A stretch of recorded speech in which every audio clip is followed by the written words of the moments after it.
Të dashur shqiptar, sot është një ditë e veçantë, sepse po shikoja në Facebook që gjuha shqipe është çelësi i gjuhëve indo-europiane. Dhe fjala çelës vjen nga folja shqipe me çel, por është dhe mshel në gjuhën shqipe që është shkurtuar në mbyll.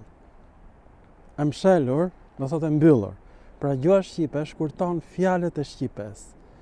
I degeneron ato, nga fjala shtëpi në themi shtëpi.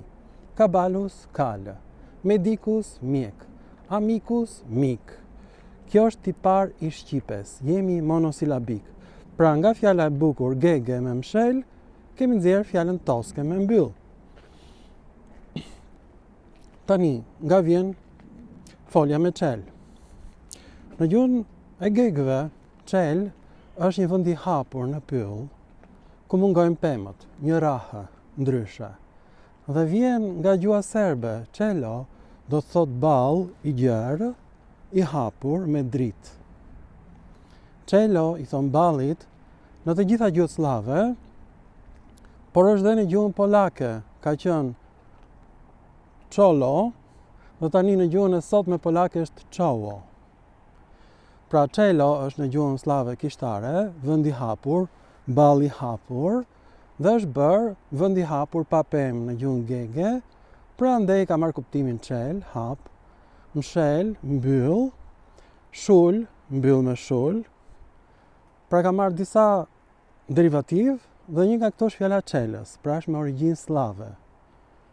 Nga një huazim i vetëm, ball i hapur, vend i hapur pa pemë, është bërë fjala çelës. Pra si mund të jetë gjuha shqipe çelësi i gjuhëve indo-europiane, kur fjalët e shqipes janë huazuar nga gjuha serbe, nga fjala ball, vend i hapur, pa pemë.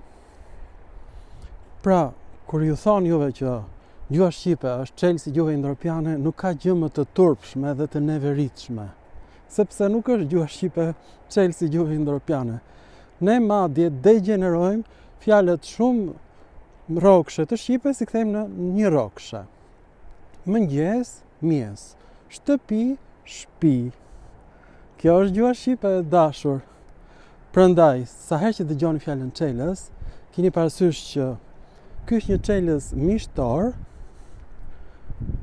që grekët i thonë drilon. Është origjina e lumit të drinit. E pra ky çelës miqtor hap shumë dyrë të kënaqësisë.